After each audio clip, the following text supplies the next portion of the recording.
Kau jadikan biji matamu, Kau berikan semua yang ada padamu, seperti Bapa sayang anaknya. Demikianlah Kau menuntun langkahku hari demi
Hai, senang banget bisa ketemu lagi sama kamu semua. Dan hari ini aku ingin sharingkan firman Tuhan mengenai kehidupan kita sehari-hari, yaitu bagaimana kita bisa mengambil keputusan yang benar.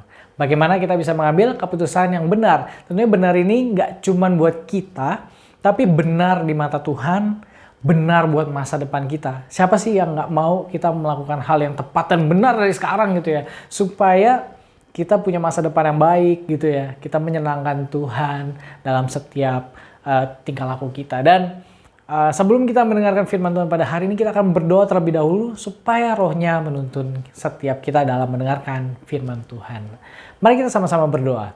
Bapa dalam surga, terima kasih buat kasih-Mu di dalam kehidupan kami dan kesempatan ini untuk kami mendengarkan firman Tuhan. Biar roh-Mu yang menuntun kami supaya ada pencerahan Tuhan, ada inspirasi yang Tuhan berikan dari firman-Nya untuk kehidupan kami. Di dalam nama Tuhan Yesus Kristus, setiap kita yang percaya bahwa Roh Kudus menaungi kita, sama-sama kita katakan amin.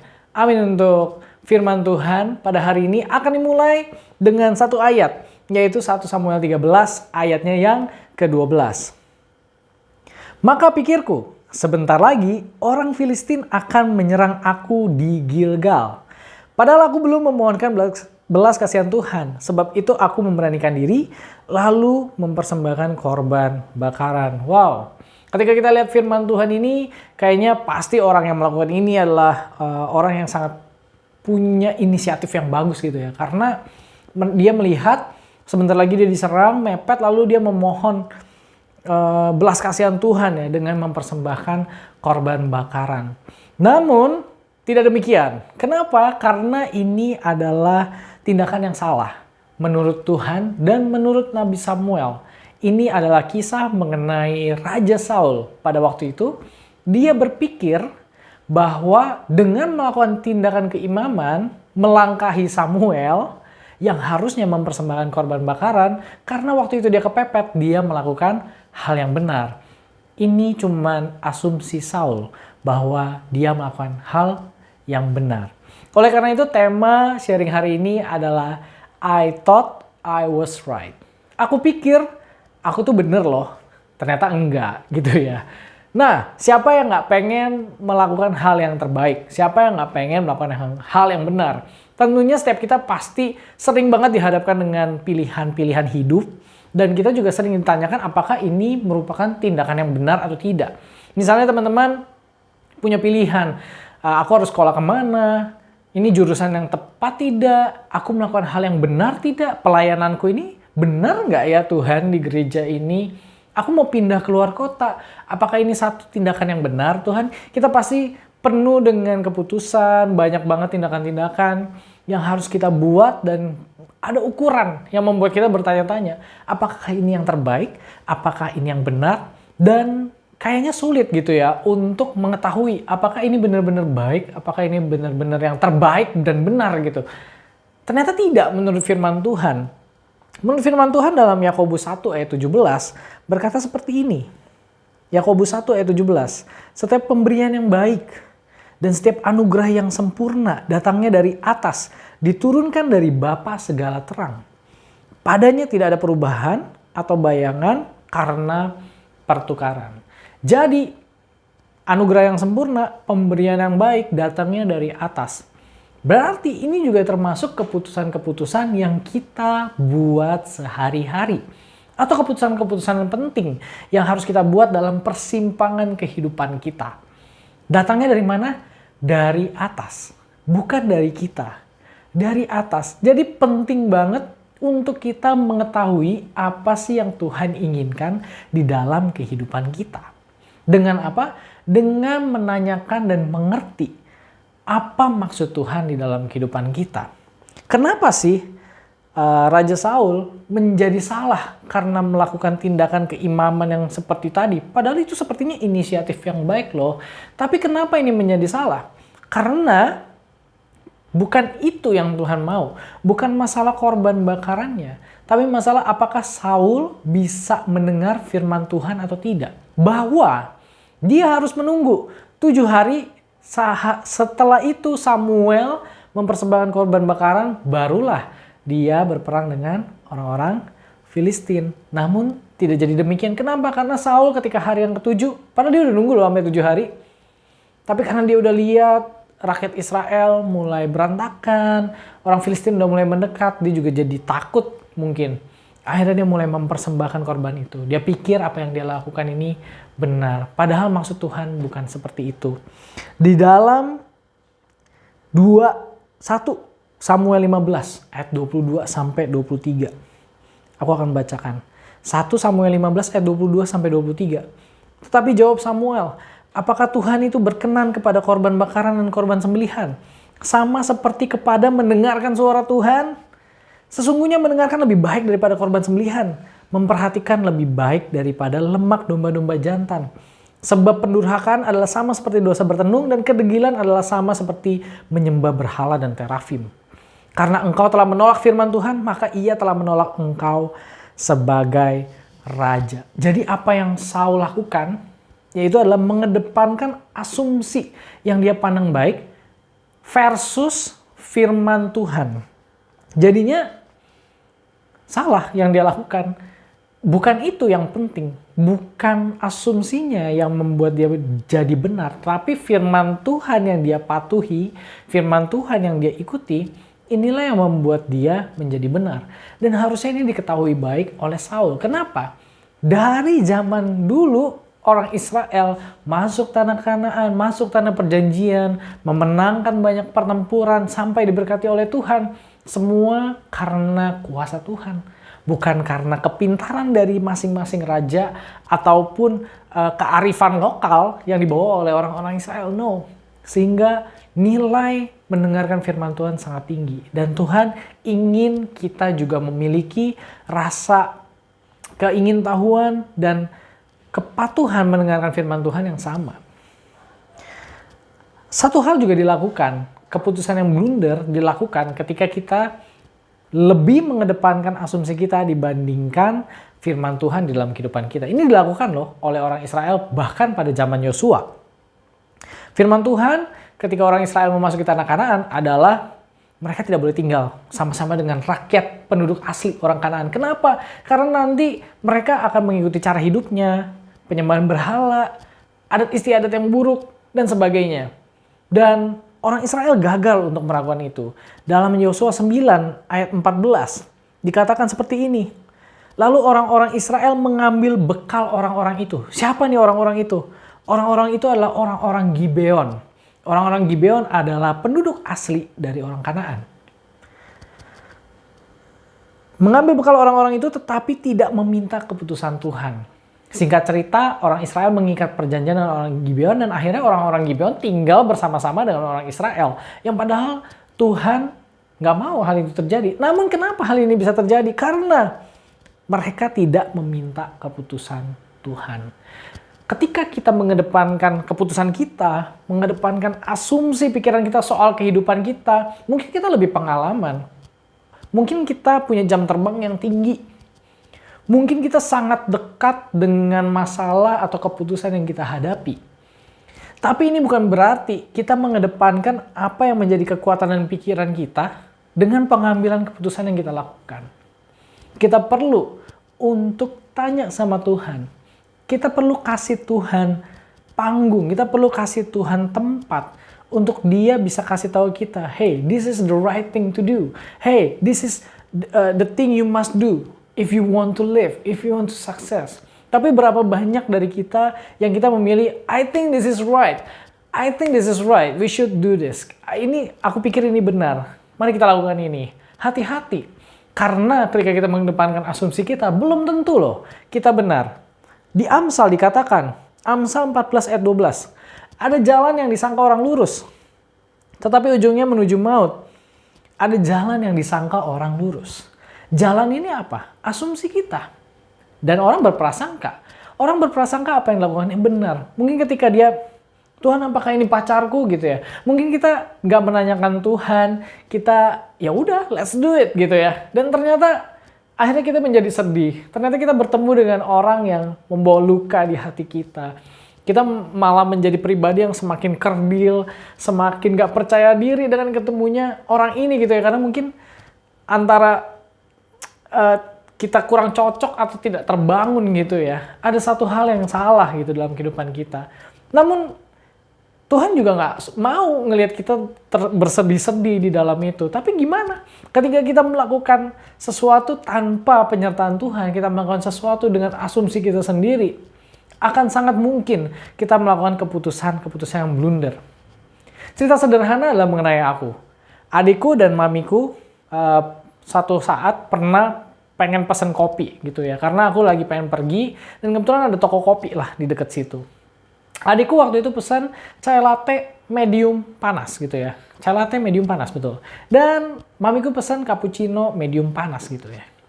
Namun setelah aku pergi ke tempat itu gitu ya dan masuk ke toko kopi itu, mulailah kasih promo-promo gitu ya. Kak, mau di upsize nggak? Gratis loh. Oh iya, tentu saja, siapa yang tidak suka upsize gratis gitu ya.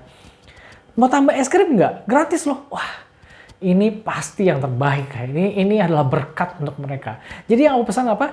Chai latte dingin besar plus es krim gitu ya. Mantep banget deh. Gratis lagi ya es krimnya. Nah, lalu untuk cappuccino juga sama. Mau free upsize kak? Oh, tentu saja free upsize gitu ya. Jadi cappuccino panas besar gitu ya. Dengan waktu saya pulang, saya pikir kan harusnya ini menjadi satu hal yang menyenangkan kan buat mereka, buat adikku dan mamiku. Ternyata enggak gitu ya. Shockingly not gitu ya. Ketika aku kasih chai latte dingin dengan es krim dan aku melihat muka adikku, kenapa dia pesan itu gitu ya. Ternyata adikku tuh lagi kurang enak badan, dia lagi radang tenggorokan. That's why dia pesan chai latte panas gitu ya, medium panas. Dan dia mendapatkan chai latte dingin besar dan punya es krim gitu ya.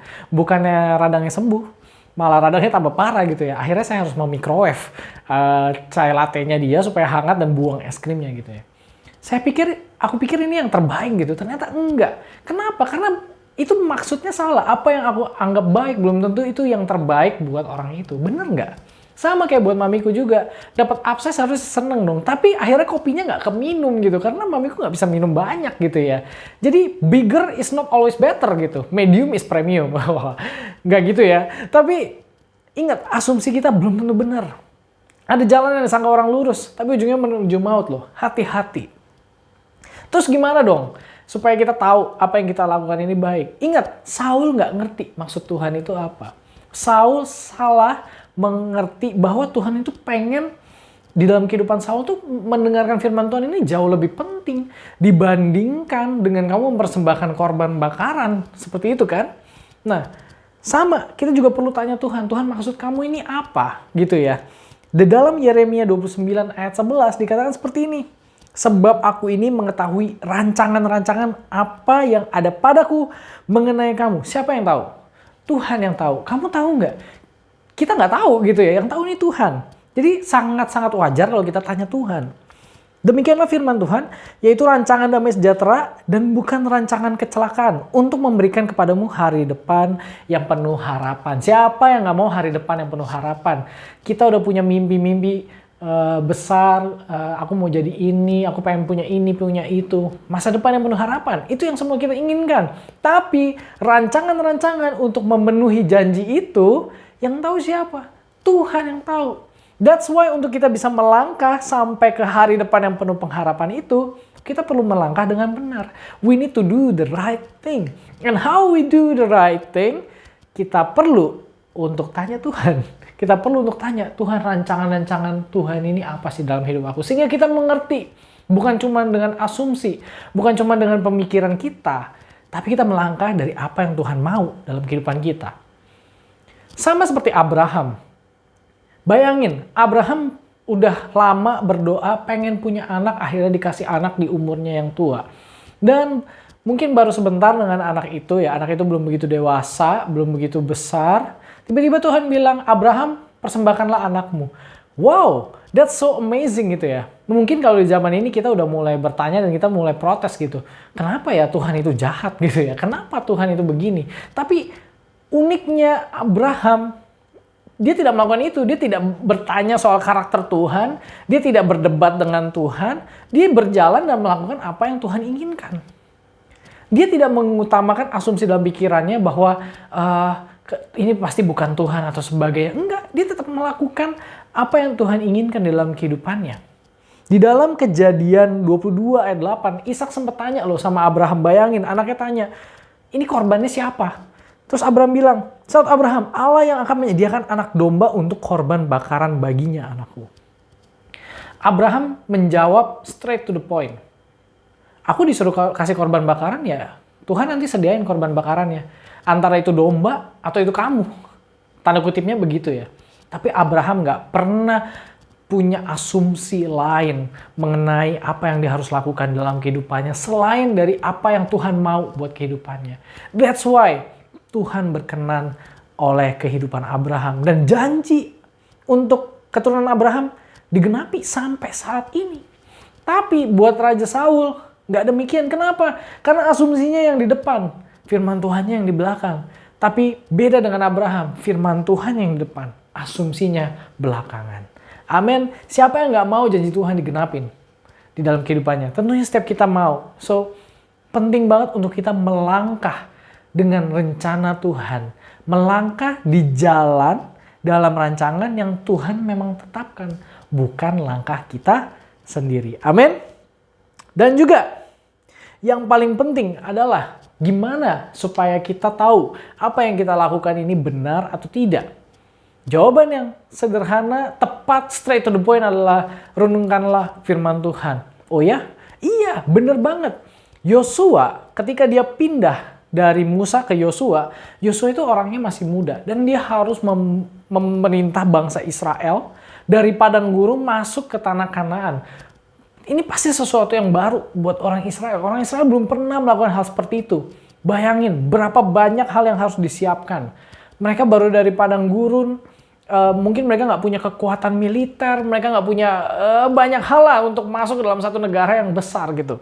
Tapi apa yang Tuhan pesankan buat Yosua? Ini strong banget. Yosua 1 ayat 8. Yosua 1 ayat 8 dikatakan begini, janganlah engkau lupa memperkatakan kitab Taurat ini, tetapi renungkanlah itu siang dan malam, supaya engkau bertindak hati-hati sesuai dengan segala yang tertulis di dalamnya. Sebab dengan demikian perjalananmu akan berhasil dan engkau akan beruntung. Keren banget. Tuhan gak ngomong aneh-aneh. Tuhan cuma bilang sama Yosua, Yosua renungkanlah hukum Taurat ini. Yosua mengerti betul yang membuat orang Israel itu bisa menduduki Yeriko, menduduki tanah-tanah Kanaan yang lainnya, itu bukan kekuatan militernya Israel. Israel pada waktu itu bukan apa-apa. Memang secara logika harusnya ya, kalau saya jadi pemimpin orang Israel, pasti yang kita pikirkan adalah sumber daya, logistik, kekuatan militer, ya kan? Dan gimana nih strategi-strategi perang yang harus dilakukan. Tapi Yosua tidak melakukan itu. Yosua yang perlu dilakukan adalah memperkatakan kitab Taurat, renungkanlah ini siang dan malam. Yosua tahu yang membuat mereka bisa masuk ke dalam mimpinya mereka itu apa? Tuhan sendiri. Tuhan yang bekerja di dalam kehidupan mereka. Tuhan yang membuat jalan untuk rancangan-rancangan kehidupan mereka. Tetapi supaya mereka bisa berjalan di dalam rancangan-rancangan itu, mereka perlu mengerti firman Tuhan itu seperti apa. Supaya mereka nggak nyasar ke kiri dan nyasar ke kanan. Mungkin saat ini kita merasa kita nyasar. Mungkin juga rancangan Tuhan sudah ada dalam kehidupan kita. Cuman kita yang berjalan keluar dari situ. Rancangan firman Tuhan itu sudah selalu ada. Dan Tuhan sudah menyiapkan jalan yang terbaik buat kita.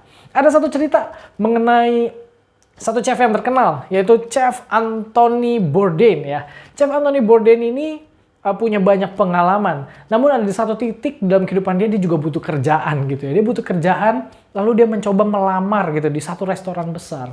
Dan di restoran besar ini dia membawa seluruh pengalamannya, dengan pede dia datang ke sana untuk interview pekerjaan.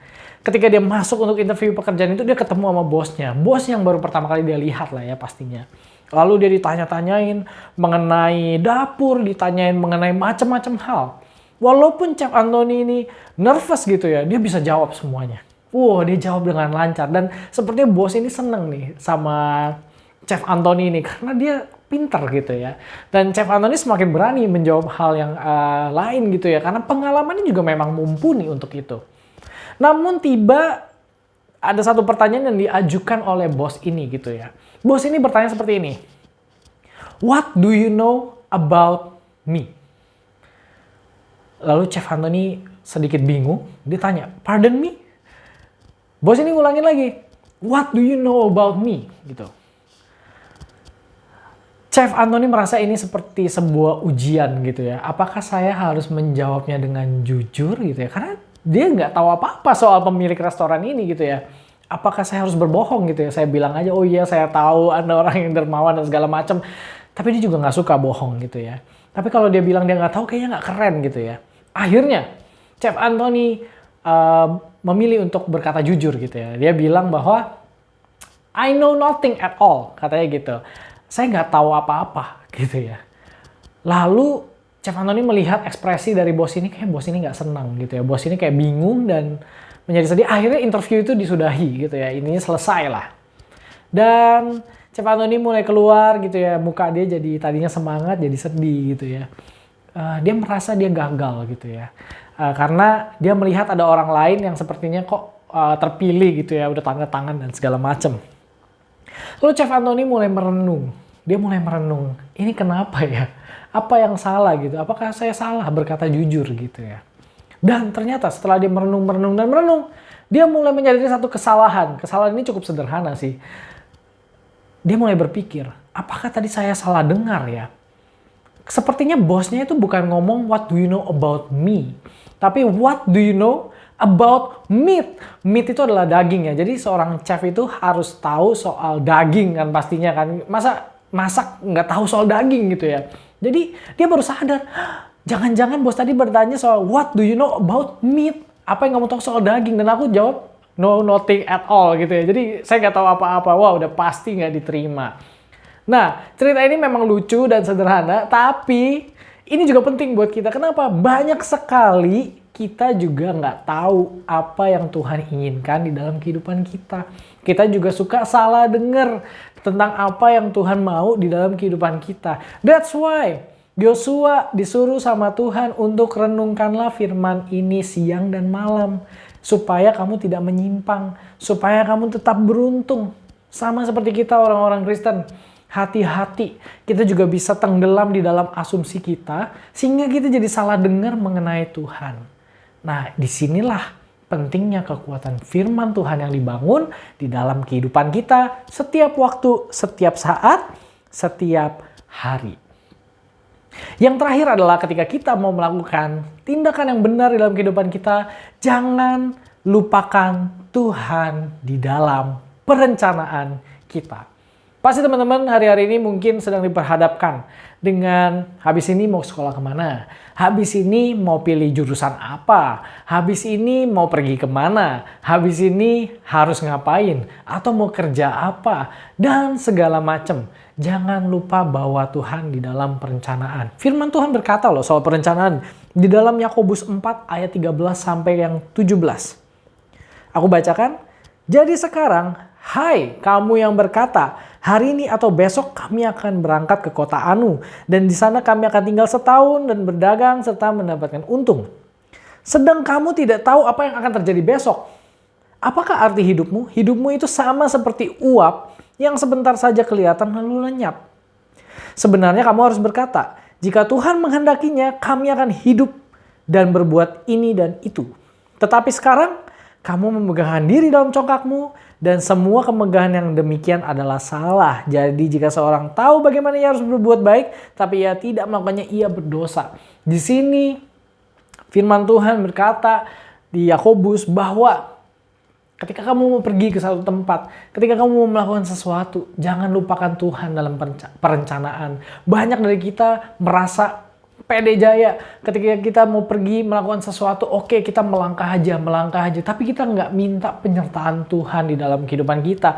Menurut kitab Yakobus, orang yang demikian adalah orang-orang yang congkak, orang-orang yang sombong. Kenapa? Karena mereka nggak tahu yang terjadi besok apa. Harusnya mereka meminta penyertaan Tuhan dan biar Tuhan yang menyertai mereka dalam kehidupan mereka yang akan mereka lakukan selanjutnya. Seperti itu. Jadi inilah pentingnya untuk kita mengerti firman Tuhan, yaitu bahwa setiap hidup kita, setiap perencanaan yang kita buat, itu perlu Tuhan di dalamnya supaya kita melakukan hal yang benar. Nah, jadi jangan lagi kedepankan asumsi pikiran kita. Jangan lagi kedepankan apa yang kita pikir itu benar. Tetapi mulailah mengerti apa yang firman Tuhan katakan di dalam kehidupan kita mengenai hal yang benar. Ingat, dulu nenek moyang kita, Adam dan Hawa, jatuh ke dalam dosa karena asumsi juga. Mereka punya gambaran sesuatu yang baik, yang benar, dan gambaran yang menyenangkan pada waktu itu seperti apa.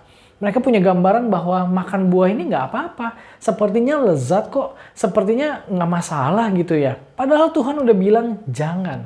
Jadi asumsi ini sangat berbahaya loh. Dalam kehidupan mereka aja mereka udah salah. Dan akhirnya mereka jatuh dalam dosa. Inilah yang menyebabkan mereka nggak bisa hidup bersama-sama dengan Tuhan. Nah, hari ini kita diingatkan firman Tuhan untuk tidak melakukan kesalahan yang sama. Yaitu untuk tidak mengedepankan asumsi dalam kehidupan kita. Dan mulai mengandalkan Tuhan dalam setiap tingkah laku kita. Dalam setiap keputusan yang kita buat. Terutama dalam pengambilan keputusan. Dan apapun yang akan kita lakukan di masa depan. Amin. So hari ini aku akan berdoa buat kita semua. Supaya kita semua dimampukan untuk selalu mengingat Tuhan dalam perencanaan. Tidak menggunakan asumsi dan pikiran kita sendiri. Dan juga merenungkan firman Tuhan setiap saat. Supaya kita tidak salah pilih atau salah berbuat. Amin. Mari kita bersatu di dalam doa. Bapa yang dalam surga, terima kasih untuk firman-Mu yang sudah dibagikan pada hari ini. Kalau kami mendengar tentang firman-Mu bahwa kami nggak bisa Tuhan hidup sendirian, memilih sendirian. Hari ini kami mau buat satu keputusan bahwa kami mau mengandalkan Tuhan di dalam perencanaan kami, di dalam apapun yang kami lakukan. Supaya setiap hal yang kami lakukan ini benar di mata Tuhan. Dan Tuhan juga memberkati setiap apapun yang kami lakukan. Supaya apa yang menjadi keinginan dan rencana Tuhan di dalam kehidupan kami ini bisa terjadi. Di dalam nama Tuhan Yesus, setiap kita yang percaya sama-sama kita katakan amin. Amin untuk firman Tuhan. God bless you. Apakah teman-teman diberkati oleh firman Tuhan pada hari ini? Semoga setiap kita dikuatkan dan juga bisa membagikan firman ini untuk setiap orang di sekitar kita. Amin. Maka aku undang untuk setiap kita bangkit berdiri dan kita akan menerima berkat yang daripada Tuhan. Mari kita sama-sama bersatu dalam doa. Bapa dalam surga, terima kasih untuk kasih karunia-Mu di dalam kehidupan kami hingga hari ini. Kami percaya Tuhan punya rencana yang besar untuk setiap kami. Tuhan punya rencana yang besar untuk kehidupan anak-anak-Mu di tempat ini. Dan kami mau bawa Tuhan setiap hidup kami, seluruh titik hidup kami ke dalam tangan-Mu. Dan hari ini kami siap untuk menerima berkat Tuhan. Mari angkat tangan-Mu di udara dengan iman. Kita terima setiap berkat yang Tuhan berikan. Biar kiranya Engkau diberkati setiap keluar masuk-Mu. Apapun yang Engkau diperbuat Tuhan berhasil. Engkau akan menjadi kepala dan bukan ekor. Engkau akan menjadi terang. Engkau akan menjadi kota yang terletak di atas bukit. Yang terangnya terlihat. Dan biar setiap orang mengenal Tuhan oleh karena-Mu. Di dalam nama Tuhan Yesus Kristus, setiap kita yang sudah menerima berkat Tuhan dan siap menjadi pemenang, di dalam nama Yesus sama-sama kita katakan, amin.